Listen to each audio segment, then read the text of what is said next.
Okay, and I'm back. Um, Actually, that's going to tie in a little bit to what I want to talk about. Um, I want to talk about what we think we're ready to do and what we won't do.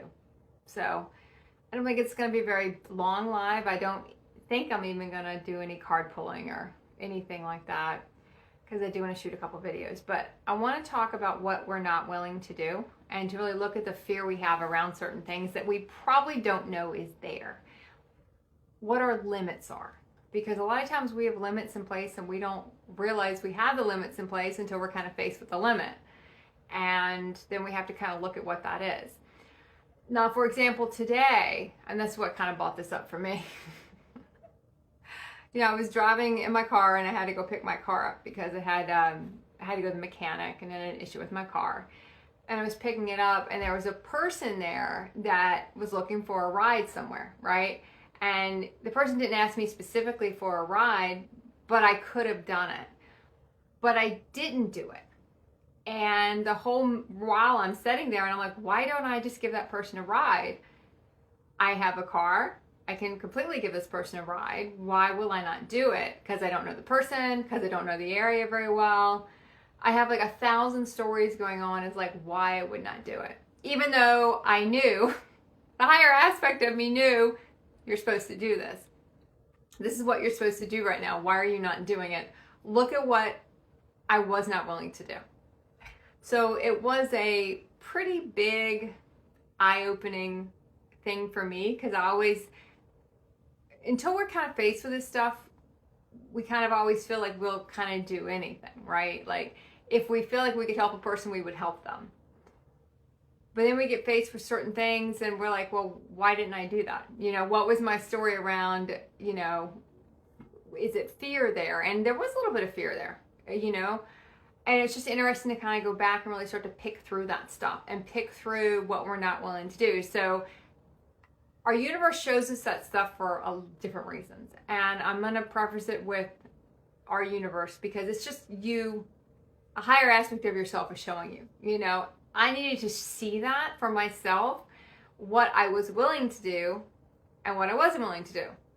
Like it wasn't about the time having to spend to drive this person. It wasn't any of that for me. It was just a fear of having someone I didn't know in the car, which is a weird feeling because I thought I'd gotten over that a long time ago, but apparently I had not. And it was kind of to show me that, like to show me that you still have a limit in place on what you'd be willing to do to help a person when this was totally something I could have done. So we all need to kind of take a look at those types of things. It might seem very insignificant and we might kind of beat ourselves up over it because the whole drive home I was just sitting there just replaying it in my head like, why didn't I do that? And I went over it and over and over it because what'll happen after that is then our ego programming starts to come in, right? And then it makes us feel guilty about not doing that. Like we really screwed that up. We should have done that. And remember, when you start playing those stories in your head, when you start playing that, oh, I should have done that and I didn't do it. I don't know why I didn't do that when I should have done that. Just remember that that's still your ego doing that. So don't get too lost in the woulda, coulda, shouldas of what you should have done to help a person out. Sometimes it's just for us to see that we have a limit there of what we're not willing to do.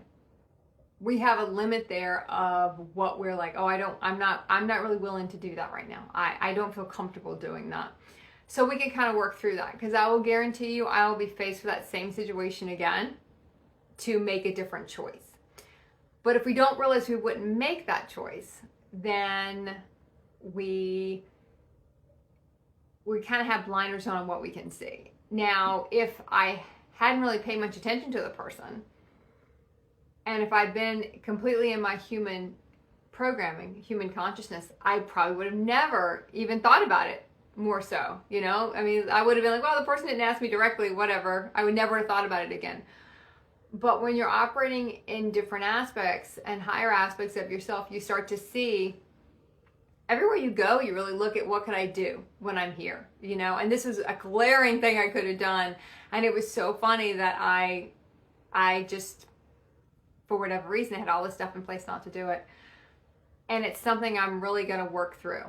because I'm going to spend some time with that one, because that one I want to unravel that a little bit to see really what it was. Was it just I didn't want to be inconvenienced? Was it just the fear of, like I said earlier, someone else in the car? What's the root there? You know, like if it had been someone I knew, I wouldn't have think twice. Someone I knew through somebody else, you know, I wouldn't have mattered about it. If the person would have asked for money, that I would not, or I just would have given the person money. That was a totally different thing to me.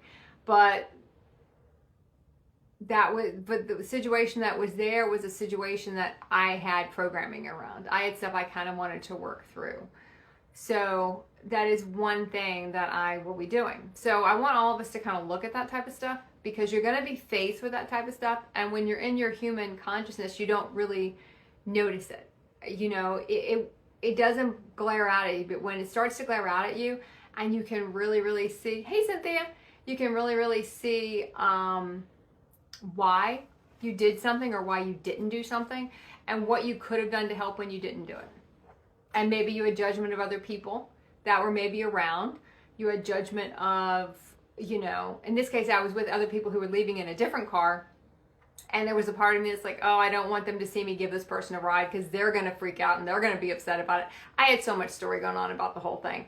So it's really something I'm going to decode myself to make sure that I look at it. Because the whole thing was set up for me to look at it. Because the decision was already made somewhere that I wasn't going to do it. And my higher aspect knew that the aspect I am right now was not going to give that strange person a ride that I didn't know to a place I didn't know. I already knew I wasn't going to do it. But I didn't even know I wouldn't do it until I was faced with a situation where I was not going to do it. So, like I said, I don't think I want to make this a super long one, but I did want to come on and talk about that, and talk about maybe one other thing. I was listening to something today about how when you sleep, you have no forward movement in creating anything. And I thought it was an interesting topic, because that's not how I feel about sleep. You know, I feel that that's your most important place. You know, that's the place where you are creating everything. And I had to kind of sit with that a minute. I'm like, how could someone, and this person was channeling the higher aspect, you know, they were still in a channeling phase, but it was still coming from a higher space for them. It was not coming from, you know, a very human place for them. This person was in a high vibration when they were saying it.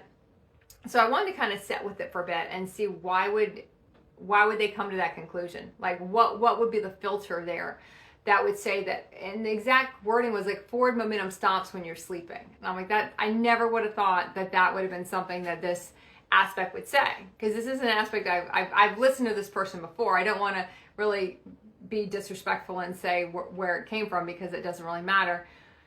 Because a lot of this stuff, it doesn't really matter when you're looking at different consciousness material on where it comes from so much. It's how you resonate with it. And even if it's something that you might look at and go, oh, that's, some stuff I'll look at and I'll go, well, that's just not correct. Or I didn't want to use the word correct, but I kind of look at it and I'll be like, yeah, that feels very distorted. This feels like there's something else there. And I think it has to do personally, when I really feel into it, it felt like it was more of when you're in your human aspect, dreaming is different, you know, and this was kind of from a human aspect perspective, or talking to someone who was in their human aspect about how, you know, your forward momentum stops when you're sleeping. Because what it was explaining was that whatever you see when you're sleeping, it's still something you're carrying around. You just don't realize it. And this person was having nightmares. And they were like, I'm having nightmares. I'm dreaming of like ex-husbands or whatever. And I wake up feeling terrible. And I don't understand. Why do I keep dreaming this? You know, why am I trying to... And they were still using the word manifest, which is a very human word. Why do I keep, you know, trying to create this? You know, why do I keep dreaming this? And there's a lot of different ways you can look at that. So if any of us are dreaming things and they don't like what they're seeing, and I know I've had a lot of dreams where I woke up, and even if I couldn't remember the dream, I woke up feeling terrible, just like terrible, upset, and not even really remember what it was, just felt icky, and I didn't feel good. when I was waking up. I didn't feel joyful. I didn't feel at peace. A lot of times we feel that way because we didn't let the sleep process finish. And if we let the sleep process finish and we go back down and we go back to sleep for a little while longer, you will wake up and you won't feel that anymore because you would have cleared what that was. Because one thing I did agree with in the explanation that was given was when you're asleep, you see more. You don't have all that stuff in the way and you're going to see everything. What I didn't so much tie into is, for me, when you're sleeping, everything you're seeing is real. It's just in a different frequency, in a different space, in a sense. It's happening somewhere, just not happening in this physical reality. And the same thing with someone you were married to before, but now you're not married to. In that reality, you still might be married to them. In that reality, maybe you're going through the divorce. In this reality, you finished the divorce. Because there's no really separation in a lot of that stuff. So you're able to see more. But if you're really in your human consciousness and that's where you're operating from, you really don't have a lot of forward momentum to work in that state. Because you're too constrained, in a sense, by all the humanness of it. You know, you're so bogged down on a lot of stuff. And it's not about, I think the answer the person gave, or this, this channel entity, I don't like the word entity, but I'm going to use it here just to make the point. This channel entity gave, which just means she hasn't embodied the aspect yet. That's all it means. Was that, everything you give off creates something.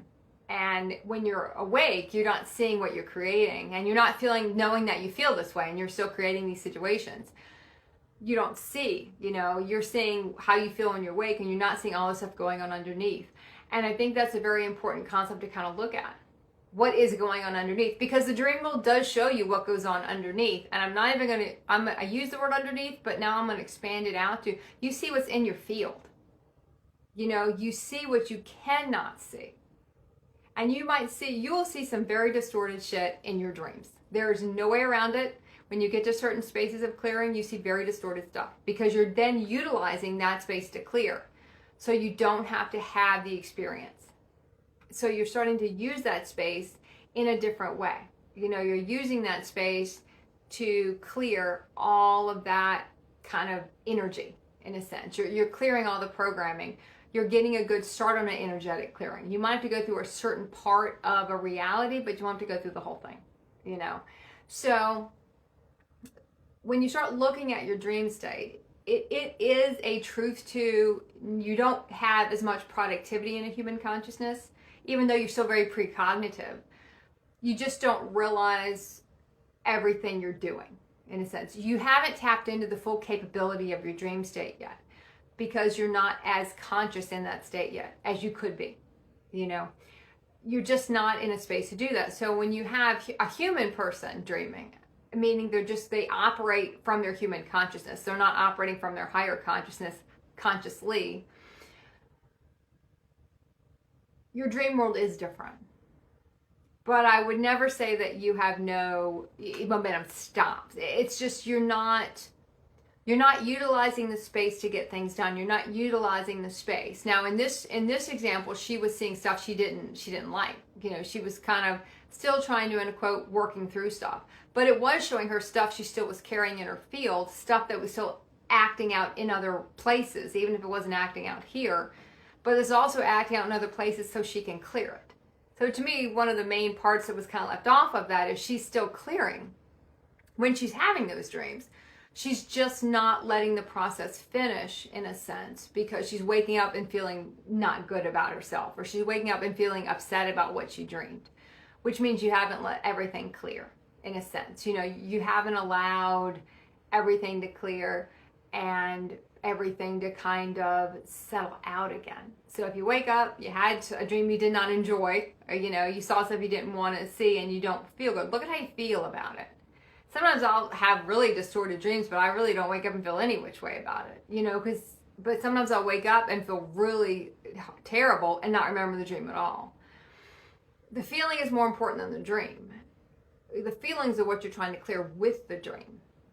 Now, when you dream and you see all this amazing stuff, like I said, if you want to, whatever it is, if you want to be famous and all of a sudden you're dreaming that you're famous, these things are in your field too. it's just maybe the flip side of the stuff she was seeing in her dreams.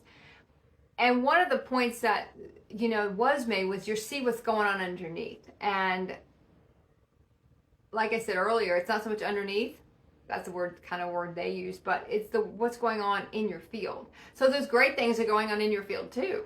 You have some distorted realities that are in your field, and those distorted realities, because there's no closed system, you're going to be acting them out in a certain way here and attracting something related to those distorted frequencies if you're not utilizing the dream space to clear them. But you're also working toward the other stuff going on in your field. That it's still going on. You just it hasn't actually arrived yet. But you're still giving off a frequency of something similar to that. Your body's just not that frequency. Your consciousness is that frequency. But your body's not of that frequency. And that's a big disconnect in anchoring in a lot of those dreams. And getting our body to that frequency can take a long time. I don't like to go into linear time, but it can take a long time because we have such a separation. We are such a separation across space and time in a sense. And just like today, when I could have given that person a ride and I just made the conscious choice not to do it for just stories that made no sense, this is ridiculous. But every time I see that, it just gives me something else I can work on and know that next time I'll make a completely opposite choice. But when we can just kind of see the stuff, and so much of our stuff is kind of right there. And we feel like we would do anything for our fellow humanity. And then you get faced with a certain situation, yeah, but I'm not ready to do that yet. Or I don't want to do that yet. Or there's something going on there and I don't want to do that. And that's really the kind of stuff that holds us back.